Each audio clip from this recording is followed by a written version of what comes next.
La la la la la, ini lagu metode tamyiz menghafal dalam Al-Quran.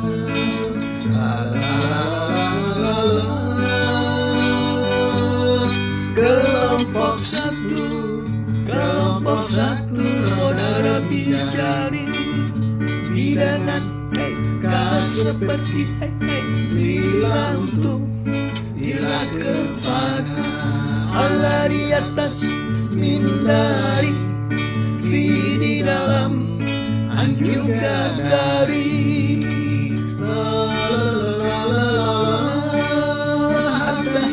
Assalamualaikum warahmatullahi wabarakatuh. Ini langsung Ustazah Lutfi ya.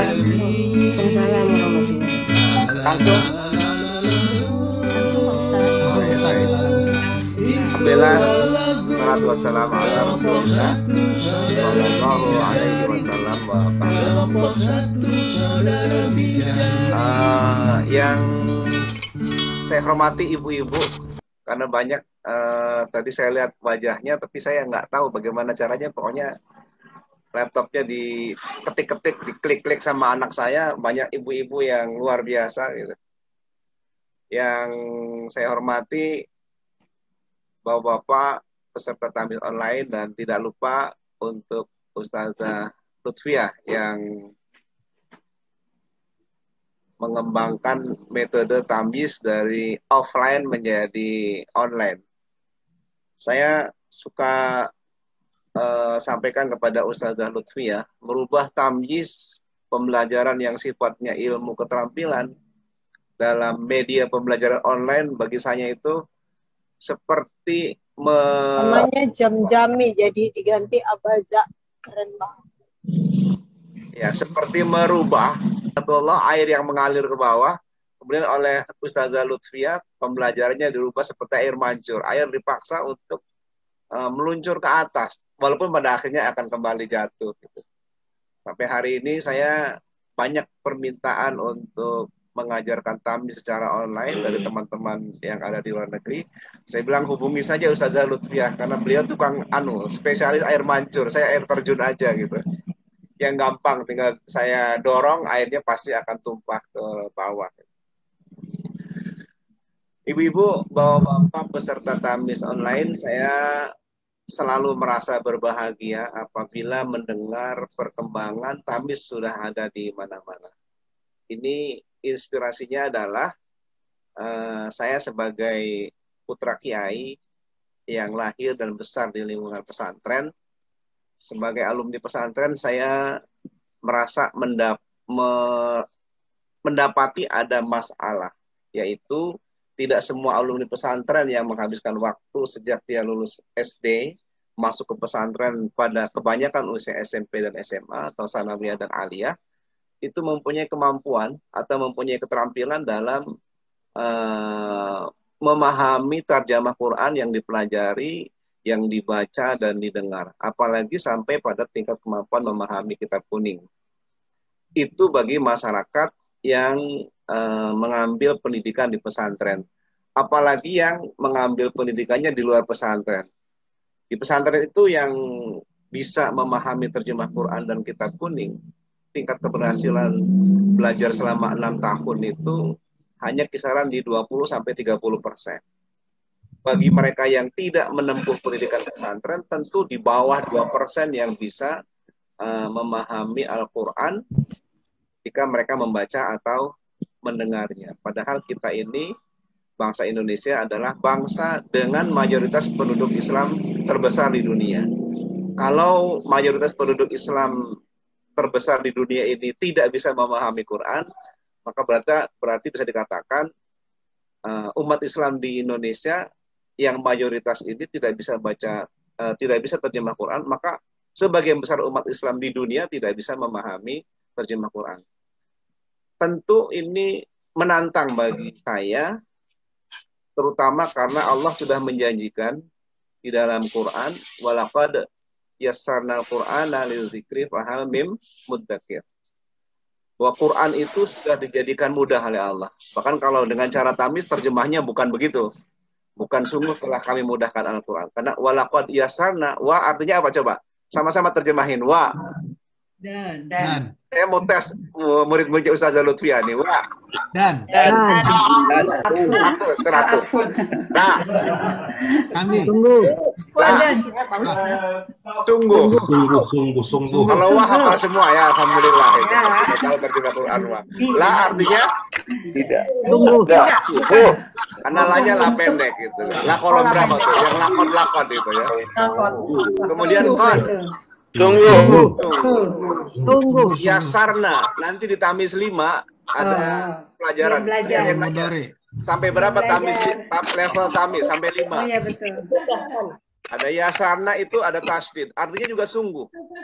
Jadi walaqad yasarna itu artinya adalah dan sungguh. Berarti Allah menyebutkan kemudahan Al-Quran dengan sungguhnya 3 kali. Ayatnya diulang persis 4 kali dalam surat Al-Qamar. Ayat 17, 22, 32, dan 40. Nah itu berarti kalau saya menyemangati ustadz-ustadz tamis untuk mengajarkan kembali tamis kepada sebanyak mungkin umat Islam di dunia, Quran mengatakan walaqad yassarnal Qur'ana lidzikri itu artinya adalah dan sungguh berapa kali? Sungguhnya 3 kali, ayatnya diulang 4 kali. Pasti alumni ITB pintar ngitung 3 kali 4 berapa nih? 12 kali. Jadi saya bilang dan sungguh 12 kali Quran itu sudah dimudahkan oleh Allah. Dan Allah pasti benar menyampaikannya. Tetapi faktanya kebanyakan umat Islam di Indonesia tidak memahami Al-Quran. Berarti yang salah siapa ini? Allah dan kalamullahnya yang ada dalam Al-Quran bahwa informasinya tidak benar, mungkin tidak. Pasti tidak mungkin. Berarti tinggal salah, yang salah tinggal berapa nih? Tinggal 2 ya. Yang belajarnya memang tidak bisa, atau yang ngajarnya yang tidak bisa. Nah, saya berpendapat, kalau kebanyakan orang yang belajar itu tidak bisa, tentu pasti ada yang salah, bukan pada yang belajar. Tapi pada yang siapa? Yang ngajarnya. Yang ngajar siapa? Ustazah Lutfia sama saya. Yang salah pasti saya dan Ustazah Lutfia yang mengajarkan. Karena pasti ada metode yang salah. Tentu bukan salah secara personal, tetapi ada metode yang digunakan itu tidak tepat diajarkan kepada kita. Kitanya ini siapa? Nah ini yang ingin saya analisis. Kalau ada waktu saya sudah siapkan grafik-grafik ya buat konsumsi alumni ITB, pasti ini sangat mudah dipahami. Kalau ada waktu saya bisa jelaskan, tapi offline, saya bukan orang online, nggak bisa gitu kan. Setengah hari pasti udah pinter terjemah Quran 30 juz. Tinggal diatur waktunya, silakan Pak Abdullah Shadiq gitu ya. Untuk alumni ITB, karena saya menulis metode tamis itu dengan pendekatan matematik, bukan dengan pendekatan nahwu dan pendekatan sorof. Tentu 80% alumni ITB matematikanya teruji gitu kan, karena hanya melihat grafik-grafik yang sangat mudah dipahami oleh alumni yang mempunyai background matematika. Kembali kepada mengapa kita lebih banyak yang tidak bisa memahami Quran. Allah yang mengatakan sungguh berapa kali? 12 kali kemudahan janji Allah tentang kemudahan Al-Quran, tapi fakta di kalangan umat manusia lebih banyak atau mengalami kesulitan dalam memahami minimal terjemah Al-Quran. Tentu pertanyaannya adalah ada yang harus diperbaiki. Apa yang harus diperbaiki? Yang diperbaiki adalah metodologi yang dulu digunakan oleh saya belajar di pesantren, yang dipelajari oleh Ustazah Lutfiah dulu di kampusnya, gitu kan. Orang seperti Ustazah Lutfiah dan saya itu mayoritas yang belajar bahasa Arab tidak mengerti, itu mayoritas gitu. Jadi jangan terlalu berkecil hati Ustazah Lutfiah gitu kan. Karena kita adalah kaum mayoritas belajar metodologi bahasa Arab tapi tidak paham. Mengapa demikian? Karena dari sisi pendekatan manhaj atau approach itu ada yang salah dalam mengajarkan bahasa Arab. Masalahnya, kesalahannya itu sekarang terjadi di seluruh dunia. Sehingga kebanyakan orang yang belajar bahasa Arab menggunakan metodologi yang ada, itu 80% tidak bisa. Yang bisa siapa? Hanya 20%. Saya suka bercanda dengan teman-teman yang bisa bahasa Arab itu adalah kelamaan tinggal di pesantren. Bukan karena metodologinya yang mudah, tetapi karena kelamaan tinggal di pesantren. Bisa tunjukkan grafiknya? Sini ya. Klik sini terus. Saya mau menampilkan grafik, gimana caranya nih? Udah bener belum? Screen share, Ustaz. Dijadiin Oh, saya belum dijadikan co-host katanya. Jadi saya tolong nggak dibimbing Bu Dina. Nggak harus jadi co-host Ustadz, itu langsung Iya, panjenengan masuk di share, itu Share nanti screen, ada Ustaz. materi. share screen, ya. Ya, share screen yang mana? Itu langsung Mana? di share Yang langsung. hijau. Yang hijau, Ustaz. Ini udah. Ah, Udah yes. kelihatan belum? Betul. Ya, yang Sudah. Kelihatan ya? yes, Ah, ya baik, terima kasih. Sip, lanjut. Nah, ini problem kita ya. Bisa kebaca ya? Bisa kebaca tidak nih? Bisa, Ustaz. Bisa, Kalau di Ustaz. laptop, kalau di HP, Ini kondisi kita nih. Kebanyakan kita di dunia itu bisa baca Quran tapi tidak bisa terjemahnya. Padahal Allah sudah menjanjikan kemudahan berapa kali tadi? 12. Kali. Ayat ini diulang 4 kali. Terus tadi Nah, saya banyak mendengar Masya testimoni dari siswa atau santri Tamis online. Saya mah sudah sepuh katanya. Maka tentu mengalami tingkat kesulitan yang belajar. Tidak. Hasil penelitian saya, itu anak kecil saja bisa. Yang pernah kecil, pasti bisa.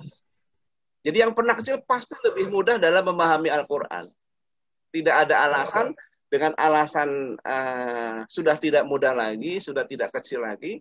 Karena hasil riset saya, bila dengan metode tertentu yang kita ajarkan, anak yang pernah kecil, siapa nih anak pernah kecil nih? Saya juga pernah kecil gitu kan. Itu pasti lebih mudah dalam memahami Al-Quran. Nah, di sini letak kenapa kita dulu dalam mempelajari Al-Quran itu mengalami kesulitan. Karena salah dalam manhaj. Karena manhaj itu ditentukan oleh dua hal.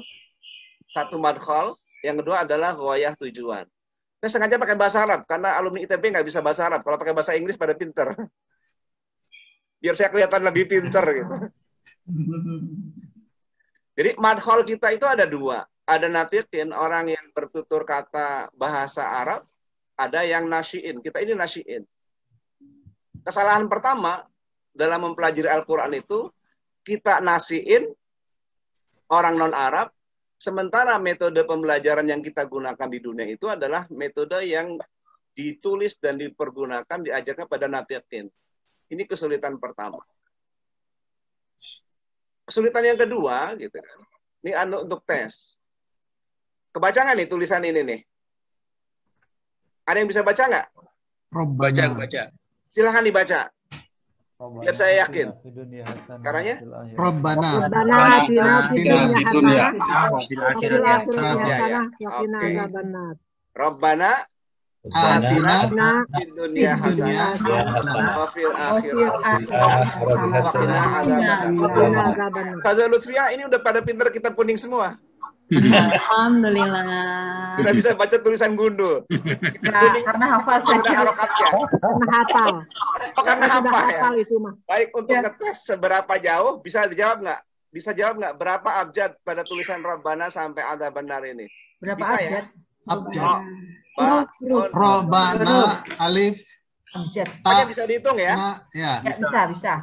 Pertanyaan kedua, ada berapa lafaz atau kalimah? Bisa ngitung tidak? Rabbana satu, Rabbana, satu. atina dua, Atina 2, fi Fi. 3. tiga, adunya Tuh, Dunia. dia kepalanya geleng-geleng, kesalah. kesana. Di huruf. Akhirat. Oh, fi itu huruf bukan kalimah ya. Ini kesulitan ya. Wow, Pertanyaan huruf. ketiga, ada Wah, berapa kalam atau berapa jumlah? Ah, semuanya, belum sampai, total. belum. Lebih tidak mengerti lagi. Belum, masih tamis level 1. Masih tamis 1. Nah, ini menunjukkan bahwa madkhal kita ini, kita baru ngerti abjad. Kalau suruh ngitung abjadnya alif sampai ya pasti bisa ada berapa ya. Iya. Begitu ditanya berapa katanya, orang Arab pasti bisa, tapi kita tidak bisa. Arabnya gitu kan. Wah, lebih ini lagi. Orang Arab pun tidak bisa, orang non-Arab juga tidak bisa. Kalamnya orang Arab bisa, tidak bisa. Metode yang kita gunakan itu adalah bila kita punya latar belakang, sudah bisa membedakan abjad, kata, dan kalimah. Jadi, mengapa sulit? Secara metodologi memang tidak tepat diajarkan kepada orang non-Arab. apa yang dulu saya dan Ustazah Lutfia pelajari itu tidak sesuai dengan background dari kita sebagai orang Indonesia. Nah, sekarang yang kedua nih. Tujuan metodologi yang dulu dipelajari itu ada 4. Maharatul istima', maharatul takallum, maharatul qira'ah, maharatul kitabah. Orang Arab bisa semua. Istima' itu kemampuan mendengar, takallum kemampuan mengucapkan, kemampuan membaca, dan kemampuan kitabah. Sebagaimana proses kita belajar bahasa ibu kita masing-masing, waktu lahir kita baru bisa mendengar, setelah bisa mendengar kita mengucapkan, setelah itu belajar membaca dan belajar menulis. Untuk mempelajari Al-Quran, metode ini yang digunakan selama ini oleh Ustazah Lutfia dan saya dulu di pesantren. Ini kita hanya mengerti tentang qiraah. Sehingga saya merasa bahwa harus ada perubahan mendasar dalam mempelajari terjemah Quran, tidak menggunakan maharat atau keahlian, kemahiran seperti ini, kita bikin maharat sendiri. Tamis maharatnya bukan ini, tapi ini. Yaitu maharatul qiraah, keterampilan membaca, dan tarjamah.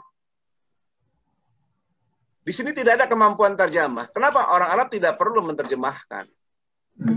Padahal buat kita, ya, keahlian dasarnya itu adalah bukan yang 4, tapi pada kemampuan tarjamah. Tarjamah itu pun bertingkat. Ada lafziyah. Ini bukan lutfiyah, bukan ya. Lafziyah gitu. Ada kemampuan nahwiyah, ada kemampuan sarfiyah, maknawiyah, muradiyah. Yang sedang kita pelajari itu dengan metode lama kita harus mampu mempelajari secara muradiyah. Muradiyah itu kira-kira apa keinginan Allah dari Quran dan hadis yang dipelajari. Untuk memahami ini harus ngerti maknawi. Ini namanya ilmu balaghah. Untuk memahami ini harus ngerti nahwiyah dan sarfiyah. Nahwiyah dan sarfiyah tidak bisa dipahami kalau kecuali kita memahami secara lafziyah. Ini tidak pernah diajarkan dalam metode bahasa Arab manapun. Kecuali tamyiz.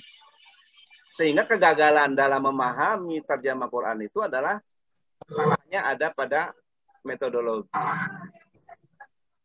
Apa saja? Nah, ini tingkatannya.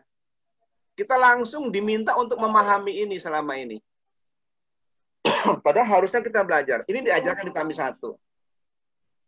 Cuma saya minta kepada seluruh santri Tamyiz di seluruh dunia, kalau kita baru belajar Tamyiz 1, jangan berusaha masuk untuk memahami Quran di ruang publik untuk memberikan fatwa.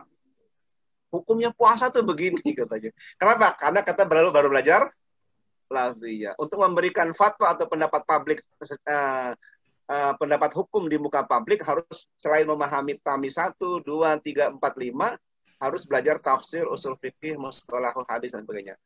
Di Tamyiz bila setahun ini sudah bisa semua. Jadi setahun insya Allah sudah jadi kiai. Gitu. Nah, jadi sekali lagi penyebab dari kebanyakan kita tidak bisa memahami terjemah Quran itu pertama bukan pada kesalahan penegasan Allah walaqad yassarnal Qur'ana lidzikri. Yang kedua bukan terjadi pada kesalahan bahwa santri-santri atau siswa-siswa Indonesia itu tidak punya kemampuan intelektual, tidak. Juga bukan terletak kepada kesalahan guru dalam mengajar, tetapi karena pilihan metodologi yang digunakan itu tidak efektif atau tidak tepat. Harusnya itu hanya diajarkan kepada masyarakat Arab. Tetapi belum ada metodologi yang sesuai untuk masyarakat Arab. Insya Allah Tamyiz adalah metodologi pertama dengan manhaj yang khusus untuk diajarkan kepada masyarakat non-Arab. Sehingga Alhamdulillah dari hasil evaluasi selama 11 tahun kita mengembangkan Tamyiz, apabila ada 10 orang yang belajar Tamyiz, 80% bisa. Mengapa? Karena mudah. Nih, perhatikan Ibu dan Bapak. Al-Quran dan Quran, Turas. Turas itu adalah kitab berbahasa Arab. Itu isinya hanya 3. Tidak ada yang keempat. Menurut kalangan mubtadiin, untuk para pemula. kumpulan abjad alif sampai ya. Sudah tahu semua kan? Karena kalau orang bisa baca Quran, itu baru bisa memahami kumpulan abjad alif sampai ya.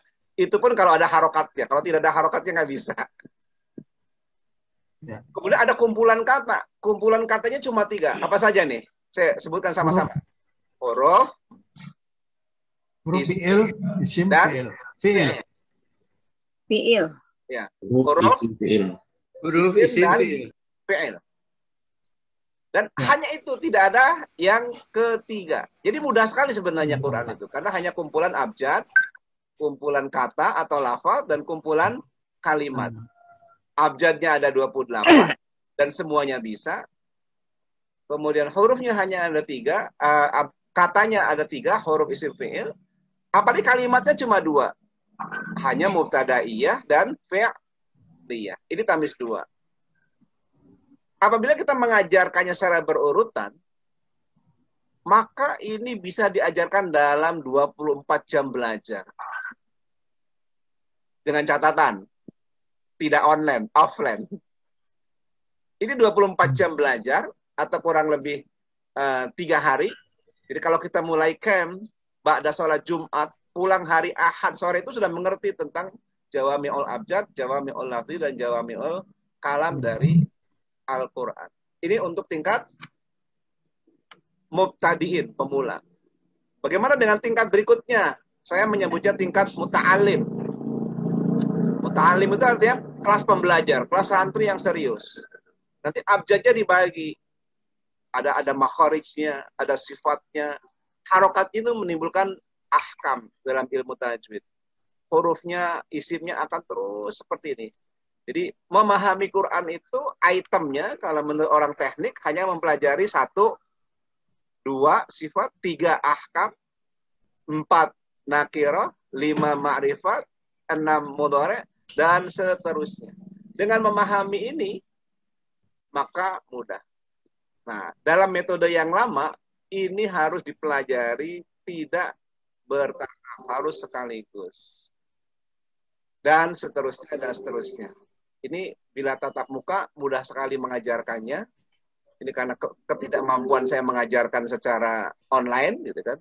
Jadi apabila diajarkan dengan cara offline, alhamdulillah. Di sini semua santri yang mukim di pesantren Betamis, 1 bulan sudah hafal terjemah Quran 30 juz. Karena pentahapan yang sistematis ini. Kalau di online berapa 30 juz? Berapa lama? Oh, ini level 1, udah hampir setahun. Setahun belum, gitu kan. Nah, apabila kita online, kita mengambil cuti, gitu kan, 1 bulan itu sudah hafal terjemah Quran sebanyak 30 juz. Nanti kalau tamis 2, itu cuma sebentar, sehingga alhamdulillah di pesantren Bait Tamis ini, apabila santri mondok atau belajar selama 6 bulan, maka mereka insya Allah sudah punya kemampuan menterjemah Al-Quran sampai tamis 5. Kalau tamis 5 ini kira-kira ini lil mubtadi, tamis 1 kemampuan menterjemah Quran berdasarkan kemampuan para pemula. Kemudian nahwiyah dan sarfiyah ini adalah kemampuan menterjemah kiai kampung. Kalau untuk maknawiyah, ini adalah kemampuan penerjemah Quran menurut kiai-kiai pesantren. Artinya tiap hari dia mengkaji Al-Quran terus. Nah ini untuk muradiyah, ini para kemampuan untuk para mufti dan para mujahid. Dari kemampuan tamis 1 sampai tamis 5, ini cukup dipelajari 6 bulan. Terakhir, saya sedang masuk ke wilayah muradiyah. Santri-santri kita sedang belajar menghafal terjemah Quran. Kita sedang menghafal terjemah kitab kuning. Alhamdulillah kitab takrib yang di pesantren diajarkan selama 1 tahun oleh santri Betamis yang sudah belajar tamis 1 sampai tamis 5 dalam waktu 30 hari hafal terjemah takrib. Sekarang kita sedang mengajarkan kitab Fathul Mu'in di pesantren diajarkan 2 tahun, belum tentu bisa. Insya Allah setelah memahami tamis 1 sampai 5, 2 bulan mereka sudah harus hafal. Mengapa demikian? Karena ada metodologi yang kita buat sistematis. Yang pertama adalah tadi bahwa metode yang ada itu adalah tidak sesuai dengan kondisi kita orang non-Arab. Maaf Ustaz, Ada waktunya yang penting. terbatas Ustaz. Bagaimana? Mohon maaf, waktunya terbatas. Kami Ya, tertarik saya- sekali ingin mendengarkan. Menyampaikan ini. Ada proses ya. Ya, ya. Ada proses yang kenapa tamis itu mudah dipahami oleh orang non-Arab. Karena prosesnya adalah a'malul ishab namanya. A'malul ishab itu bahasa Inggrisnya elaboratif proses dari stimulus dan respons. Jadi metodologi. Jadi sekali lagi, mengapa tamis itu mudah? Pertama, karena disesuaikan metodologinya untuk orang non-Arab. Yang kedua, ada proses elaboratif yang tidak terdapat pada metode pembelajaran Al-Quran sebelumnya. Jadi kalau metode yang lain itu, prosesnya saya menyebutnya jawami'. Tapi kalau di tamis, pakainya namanya jawami'ul ishab. Jadi kalau metode lain itu menggunakan prinsip agregatif, tapi kalau di tamis menggunakan prinsip-prinsip elaboratif agregatif gitu. Jadi pembelajarannya sedikit demi sedikit dipahamkan. Nah, alhamdulillah saya sudah banyak ketemu dengan para kiai dan profesor-profesor bahasa Arab ya. Kenapa tamis itu mudah? Karena proses belajarnya ini nih. Si guru tugasnya hanya memperdengarkan, memperlihatkan dan menuntun. Tapi metode lain dimulai dari sini, mendefinisikan. Ustazah Lutfiyah dulu waktu belajar huruf, belajar pertamanya al-harfu huwa. Huruf adalah bla bla bla bla. Kemudian al-ismu huwa. Isim adalah bla bla bla bla. Al-fi'lu huwa. Tapi dengan tamis huruf gimana? Belajarnya didengarkan seperti langsung nyanyi. Ketika isim, terakhir nih ya. Ketika belajar isim, ayo sama-sama kita nyanyikan sama-sama. Pakai lagu apa Ustazah? Ciri-ciri isim. Ciri-ciri isim. Ya gimana lagunya? Oke. Sama-sama. Ciri-ciri isim. Sama-sama. Siapa yang atur? Satu, Satu, dua, tiga. ciri-ciri isim itu ada delapan.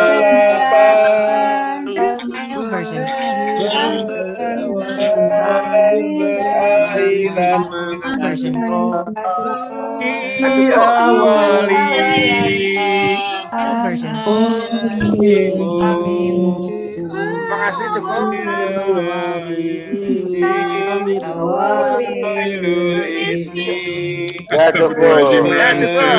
cukup.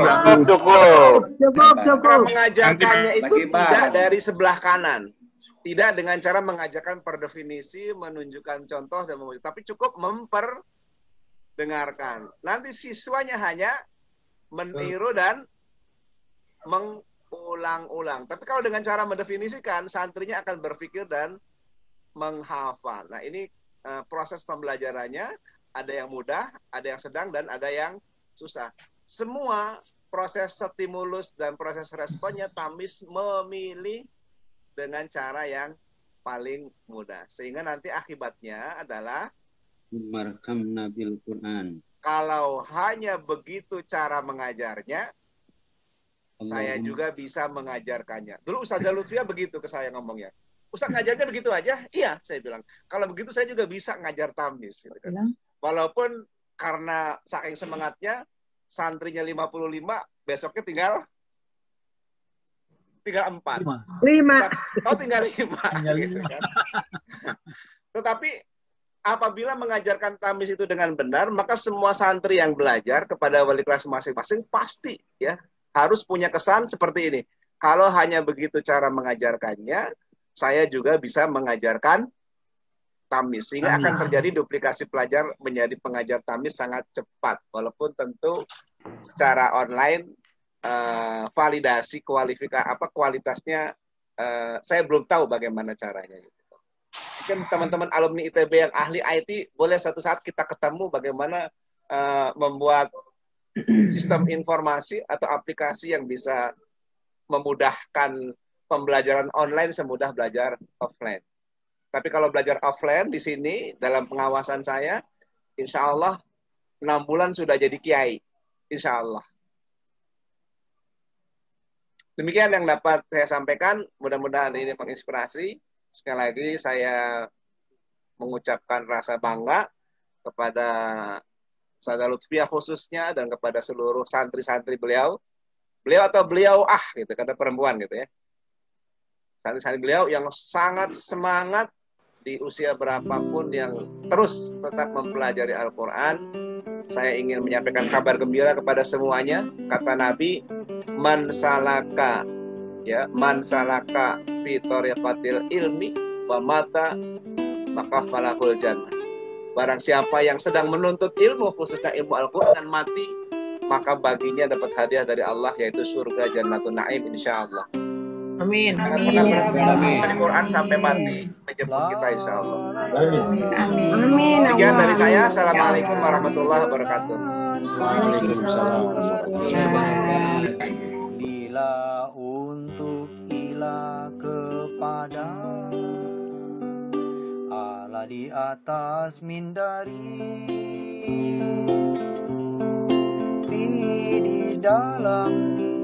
di dalam andari, hatta sehingga ditawa demi, hatta sehingga ditawa demi, hatta sehingga ditawa demi, hatta sehingga ditawa demi. La la la la la la la la. Didengarkah seperti lila untuk ilah kepada Allah di